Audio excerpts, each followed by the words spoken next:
இப்போ இந்த சேலம் தொகுதிக்கு நீங்கள் விருப்பம் தெரிவிக்கிறதுக்கு முன்னாடியே அது ஒரு பத்திரிக்கை மாதிரி இன்விடேஷனாக அடிச்சிருந்தீங்க. அது ரொம்ப பிரபலமாகவும் திமுக ரேடியோ சுற்றிட்டு இருந்தது. இந்த ஐடியா எப்படி வந்தது? ஏன் இந்த ஐடியா?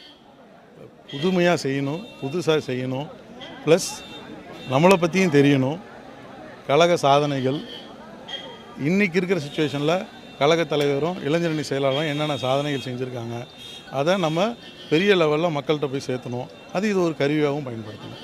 இப்போ இந்த புதுமையான சொல்லும் பொழுது சேலம் மாவட்டத்துக்கு புதுமையான திட்டங்களாக நீங்கள் நேர்காணலில் சொல்வதற்கு என்னென்ன வச்சுருக்கீங்க? உங்களுடைய அரசியல் ஆர்வத்தில் அடுத்த திட்டங்கள் என்னவா இருக்குது? நிச்சயம் சொல்லுவேன், அனௌன்ஸ் பண்ண பிறகு சொல்லுவேன். தேங்க்யூ. சேலம் நாடாளுமன்ற தொகுதிக்கு இன்றைக்கி கட்சியில் விருப்ப மனு கொடுத்துருக்கேன். PK பாபு ஆகிய எனக்கு கட்சியில் சேலம் தொகுதிக்கு வேட்பாளருக்கு வாய்ப்பு கொடுப்பாங்க நம்புகிறேன். கழகத் தலைவர் மாண்புமிகு தமிழக முதல்வர், கழக இளைஞரணி செயலாளர் மாண்புமிகு விளையாட்டுத்துறை அமைச்சர் அண்ணன் உதயநிதி ஸ்டாலின் அவர்கள் செய்த பல நலத்திட்ட உதவிகளும் மக்கள் நல பலன்களும் எல்லா மக்களுக்கும் போய் சென்றடைந்து இருக்கிறது. அதனால் வெற்றி வாய்ப்பு பிரகாசமாக இருக்குது. நிச்சயம் வெற்றி பெற்று PK Babu member of parliament ஆவான்னு நம்பிக்கை இருக்குது. அந்த நம்பிக்கை பலன் பெறும்னு நினைக்கிறேன். நன்றி. ஏற்கனவே சேலம் தொகுதியில் திமுகவுடைய நடந்து இருக்காரு. இருக்கக்கூடிய சூழல் நீங்கள் மீண்டும் விண்ணப்பிச்சிருக்கான ஸ்பெசிஃபிக்கான காரணங்கள் எது இருக்கா? அந்த ஸ்பெசிஃபிக்கான வாய்ப்பு எல்லோரும் கேட்கலாம்.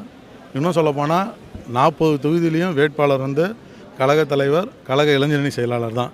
திமுக தொண்டர்கள் ஒவ்வொரு இந்த மாதிரி ஆளுங்கள் எல்லாத்துக்கும் வேட்பாளர்னு பார்த்தா எந்த எலெக்ஷனு எப்போ எலெக்ஷன் வந்தாலும் சரி, வேட்பாளர் யாராக இருந்தாலும் சரி, நாங்கள் கருதக்கூடியது கழக தலைவரும் கழக இளைஞரணி செயலாளரும் தான் வேட்பாளர். அந்த வேட்பாளருக்கு தான் நாங்கள் வேலை செய்வோம். கண்டிப்பாக 40 தொகுதியிலையும் பாண்டிச்சேரி உட்பட 40 தொகுதியிலையும் திமுக கூட்டணி மிகப்பெரிய வாக்கு வித்தியாசத்தில் வெற்றி பெறும்.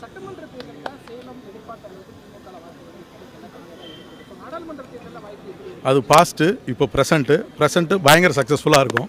ஃப்யூச்சரு அதுக்கு மேலே சக்ஸஸ்ஃபுல்லாக இருக்கும். ஏன்னா இப்போது தளபதி அவர்கள் செய்த சாதனை, எஸ்பெஷலாக பார்த்திங்கன்னா இந்த மகளிருக்கு 1000 ரூபா, இது எல்லா இடத்துலையும் ரீச் ஆகிருக்கு. மகளிர் எல்லாத்துக்கும் தெரியும். இப்போ 1000 ரூபா வாங்குகிறோம்.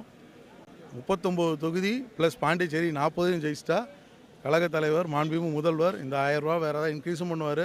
இன்னும் பெண்களுக்கு மற்ற இளைஞர்களுக்கு முதியோர்களுக்கு யார் யாருக்கு என்னென்ன தேவையோ அதை பார்த்து செய்வாருன்னு மக்களுக்கு தெரியும். அதனால் நிச்சயமாக இந்த தடவை உறுதியாக திமுக கூட்டணி தான் ஜெயிக்கும்.